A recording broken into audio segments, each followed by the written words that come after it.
ওম নমঃ শিবায়। নমস্কার প্রিয় দর্শক বন্ধুগণ, বৃশ্চিক রাশির জাতক এবং জাতিকাদের জন্য এই চলরত 2026 সালের এপ্রিল মাসের 5ই এপ্রিল থেকে শুরু করে পুরোপুরি 10ই এপ্রিল এই যে সময়কালটি, এই সময়কালে কিন্তু আপনাদের পঞ্চম ঘরে গোচর করবে সূর্য এবং শনিদেব। চতুর্থ ঘরে বুধ, মঙ্গল এবং রাহু এই তিনটি প্ল্যানেটের কিন্তু সহাবস্থান থাকছে। ষষ্ঠ ঘরে থাকছে শুক্রের অবস্থান এবং অষ্টম ঘরে দেবগুরু বৃহস্পতি। কর্মের ঘরে অর্থাৎ দশম ঘরে থাকছে কেতুর সঞ্চার। তো এই গ্রহগত সম্মেলন কিন্তু বৃশ্চিক রাশির ক্ষেত্রে এক পরিবর্তনের ইঙ্গিত কিন্তু দিচ্ছে। আপনারা যথাযথভাবে পরিবর্তনগুলি নিজেরা লক্ষ্য করতে পারবেন। পারিবারিক দিক থেকে শুরু করে প্রেম সম্পর্ক, শিক্ষাক্ষেত্র, অর্থনৈতিক স্থিতি, প্রত্যেকটা ক্ষেত্রজায়িত জুড়ে কিন্তু আপনারা পরিবর্তনগুলি জীবনে অভিসূচক করে চলতে পারবেন।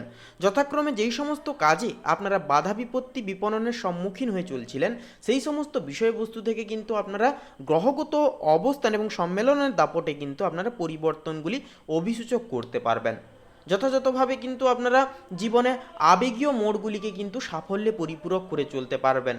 তো বন্ধুরা, আপনাদেরকে বলি, আপনারা যদি বৃশ্চিক রাশি তথা বৃশ্চিক লগ্নের যদি জাতক কিংবা যদি জাতিকা হয়ে থাকেন, তবে আজকের এই পর্বটি শুরু থেকে শেষ পর্যন্ত অবশ্যই সম্পূর্ণভাবে দেখতে থাকুন। সম্পূর্ণভাবে আপডেটটি দেখে বন্ধুরা ভালো লাগলে অবশ্যই একটি লাইক দিয়ে কমেন্টে অবশ্যই নিজস্ব কোনো ব্যক্তিগত প্রশ্ন থাকলে, কোনো কিছু বিষয় জানার থাকলে কমেন্ট করে লিখে জানাতে ভুলবেন না। এছাড়াও নিজেদের শ্রদ্ধা এবং ভক্তি অনুজ্ঞাপন করে একটি বার অবশ্যই লিখে যাবেন ওম নমঃ শিবায়, হর হর মহাদেব, জয় দেবাদিদেব মহাদেবের জয়, একটি বার কমেন্ট করে লিখে জানাতে ভুলবেন না। এছাড়াও বন্ধুরা অবশ্যই বলবো আমাদের এই ভাগ্যবিচার চ্যানেলটিকে সাবস্ক্রাইব করে পাশে অবশ্যই আপনারা থাকবেন। তো চলুন বন্ধুরা, আজকের এই পর্বটি শুরু করা যাক। তো সেক্ষেত্রে পারিবারিক জীবনের ক্ষেত্রে দেখুন, এই যে সময়কালটি কিন্তু বৃশ্চিক রাশির জন্য অত্যন্তই গুরুত্বপূর্ণ এবং বর্ণিলময় থাকবে। চতুর্থ ঘরে মঙ্গল, বুধ এবং রাহুর উপস্থিতি নির্দেশ করছে যে বাড়িতে সংস্কার কাজ বা যান্ত্রিক কোনো পরিবর্তনের একটা যোগ রয়েছে। এমনকি মায়ের স্বাস্থ্যের প্রতিও কিন্তু এই 5টি দিন বাড়তি নজর দিয়ে চলা যথার্থভাবে প্রয়োজন হবে। রাহু ও মঙ্গলের প্রভাবে ঘরোয়া পরিবেশে সামান্য উত্তেজনা একটা লাগতে পারে বা তৈরি হতে পারে, তাই মেজাজকে বলবো নিয়ন্ত্রণ করে চলা যথার্থবোধকভাবে জরুরি হবে। তবে পঞ্চমস্থ সূর্যের প্রভাবে সন্তানদের কোনো বিশেষ সাফল্য আপনাকে আনন্দ দেবে এবং পরিবারের বড়দের আশীর্বাদ আপনার সাথে বিরাজ করবে। প্রেম এবং দাম্পত্য সম্পর্কের ক্ষেত্রে বলি, দেখুন প্রেম দাম্পত্য সম্পর্কের ক্ষেত্রে কিন্তু এই সময়টি বৃশ্চিক রাশির জন্য বেশ স্থিতিশীল থাকতে দেখা যাবে। ষষ্ঠ ঘরে যে উচ্চস্থ শুক্রের অবস্থান, যা নির্দেশ করছে যে জীবনসঙ্গীর সাথে ছোটোখাটো বিষয়ে মত পার্থক্য একটা দেখা গেলেও কিন্তু শেষ পর্যন্ত পারস্পরিক শ্রদ্ধাবোধ অনেকটাই বজায় থাকবে।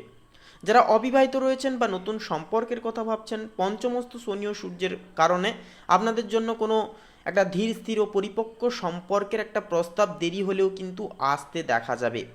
আবেগের বশবর্তী না হয়ে বলবো, বাস্তবাদী চিন্তা আপনাকে এই সঠিক সময় পরিচালিত করবে এবং সঠিক ফল আপনাদেরকে কিন্তু প্রাপ্তি করিয়ে দেবে। কর্মজীবনের দিক থেকে কিন্তু আপনি এই সপ্তাহে অত্যন্ত কৌশল এবং গবেষণামূলক মানসিকতা নিয়ে কাজ করতে আপনারা পারবেন বা কাজ করে উঠতে পারবেন। দশম ঘরে কেতুর যে অবস্থান, যা নির্দেশ করছে যে আপনি গতানুগতিক কাজের চেয়ে জটিল বা টেকনিক্যাল কাজে বেশি সফল হবেন বেশি পরিমাণে। অষ্টম ঘরে বৃহস্পতির শুভ দৃষ্টি থাকায় কোনো গুপ্ত শত্রু বা গোপন প্রজেক্ট থেকে আপনি বড় ধরনের একটা সুযোগ সুবিধা বা মুনাফা কিন্তু পেয়ে যাবেন। যারা ইঞ্জিনিয়ারিং, আইটি বা আবাসন ব্যবসার সাথে যুক্ত রয়েছেন, আপনাদের জন্য 5ই এপ্রিল থেকে 10ই এপ্রিলের এই যে মধ্যাহ্নশ্রিত সময়কালটি আপনাদের জন্য অনেকটাই গতানুগতিক স্থায়ী হয়ে উঠবে এবং আপনারা যতটা নিজেদের বিচার বুদ্ধি খাটিয়ে চলতে পারবেন, সময়টাকে কাজে লাগাতে পারবেন এবং প্রত্যেকটা দিকে যতটা অ্যানালাইসিস করে চোখ ফেলে চলতে পারবেন, ততটাই কিন্তু আপনারা এই সময় উন্নতিগুলি দেখতে পাবেন। আর্থিক ব্যবস্থাপনার ক্ষেত্রেও কিন্তু বিশেষভাবে এই সময়কালটি বৃশ্চিক রাশির জন্য যথেষ্ট আশাবাঞ্ছনীয় সময় হবে। চতুর্থস্থ গ্রহপুঞ্জ নির্দেশ করছে যে ভূমি বা যানবাহন সংক্রান্ত বিনিয়োগ থেকে আপনি কিন্তু ভবিষ্যতে বড় লাভ পেয়ে যেতে পারেন। অষ্টমস্থ বৃহস্পতির প্রভাবে হঠাৎ কোনো বীমা বা পুরনো কোনো সঞ্চয় থেকে অর্থপ্রাপ্তির যোগও কিন্তু একটা তৈরি হতে পারে। তবে মঙ্গল ও রাহুর প্রভাবে ঘরোয়া বিলাসিতা বা যান্ত্রিক সরঞ্জাম ক্রয়ের পেছনে আপনার কিছুটা বাড়তি ব্যয় হয়ে যাওয়ার সম্ভাবনা রয়েছে, তাই বলবো বাজেটের দিকে নজর রাখাটা বুদ্ধিমানের কাজ হবে। শারীরিক স্বাস্থ্যের ক্ষেত্রে কথা বলতে গেলে, তো দেখুন এই সময় কিন্তু আপনার বুক, ফুসফুস এবং হজম প্রক্রিয়ার প্রতি বিশেষ নজর দিতে হবে। চতুর্থ ঘরে মঙ্গল ও রাহুর প্রভাবে মাঝে মাঝে মানসিক অস্থিরতা বা রক্তচাপের সামান্য হেরফের কিন্তু হতে দেখা যেতে পারে। পঞ্চমস্ত শনির কারণে এদিকে শারীরিক ক্লান্তি সাময়িক অনুভূত হতে পারে, তবে অষ্টমস্ত যে বৃহস্পতি থাকছে আপনাকে বড় কোনো রোগ থেকে সুরক্ষা প্রদান করবে। তবে বলবো আপনারা এই সময় অতিরিক্ত ফ্যাট জাতীয় খাবার কিংবা তৈলাক্ত জাতীয় খাবার একান্তই বর্জন করুন, এড়িয়ে চলুন। যতটা পারবেন ঘরের তৈরি হালকা পোলকা খাবার দাবার গ্রহণ করুন, কারণ বৃহস্পতি কিন্তু আপনাদের মেদকে বৃদ্ধি করতে পারে। এছাড়াও প্রাচনতন্ত্রের বিশেষ কিছু সমস্যাও কিন্তু দেখা যেতে পারে। তার পাশাপাশি বন্ধুরা যে বিষয়টি বলবো, যে জেনারা আপনারা কোনো পুরনো রোগে সমস্যায় জড়িত বা জর্জরিত ছিলেন, আপনারা অবশ্যই এই সময় সচেতন থেকে চলবেন, স্বাস্থ্যের দিকে একটু লক্ষ্য নজর রেখে চলবেন। আপনারা শারীরিক দিক থেকে কোনো রকম কোনো অসুবিধা বা অসন্তোষজনক কোনো রকম কোনো কিছু বিষয় দেখলে আপনারা অবশ্যই ডাক্তারবাবুদের পরামর্শের অধীনে আপনারা চলার চেষ্টা করবেন, কোনো রকম কোনো ক্ষেত্রে আপনারা সুযোগ নেবেন না। তো সামগ্রিকভাবে বলবো 5ই এপ্রিল থেকে 10ই এপ্রিলের এই যে বিশেষ সময়কালটি, এটি কিন্তু বৃশ্চিক রাশির জন্য সম্পূর্ণ নিজের যে ভিত্তি মজবুত করার সময়। চতুর্থ ঘরে শক্তিশালী গ্রহপুঞ্জ আপনার গৃহসুখ এবং কর্ম পরিকল্পনায় পুণ্যবান গতি আনবে। আর পঞ্চমস্ত সূর্য আপনার মেধাকে অনেকটাই উজ্জ্বল এবং প্রকটময় করবে। এই সপ্তাহে আপনার প্রধান শক্তি হবে আপনার ধৈর্য এবং কৌশলগত চিন্তা। তাই বলি, পরিস্থিতির চাপে বিচলিত না হয়ে পড়ে প্রত্যেকটি পদক্ষেপ অত্যন্ত ধীরস্থিরভাবে অবশ্যই ফেলে চলুন। তো বন্ধুরা, এই সময়কালের জন্য কিছু রেমেডি উপায় বলবো, আপনারা যদি করেন তাহলে কিন্তু অনেকটাই উপকৃত ফলাফলগুলি পাবেন। তো বন্ধুরা, এই কয়েকটা দিন মনের অর্থাৎ মানসিক স্থিরতা বজায় রাখতে, প্রত্যেকটা কাজে ফোকাস এবং ডেডিকেশন বাড়াতে প্রত্যেক দিন আপাতত 10টা মিনিট প্রভাতে আপনারা মেডিটেশন করুন, প্রকৃতির সান্নিধ্যে সময় কাটান। এছাড়াও গুরুজনদের বিশেষ কিছু পরামর্শগুলি এই সময় মান্যতা করার চেষ্টা অবশ্যই করবেন। তাছাড়াও এই কয়েকটা দিনে যে কোনো কাজে অর্থাৎ শুভ কাজে বেরোনোর পূর্বে অবশ্যই পকেটে বা সঙ্গে করে একটি হলুদ রুমাল অবশ্যই রাখুন। হলুদ রুমাল আপনাদের বুধকে স্ট্রং করবে।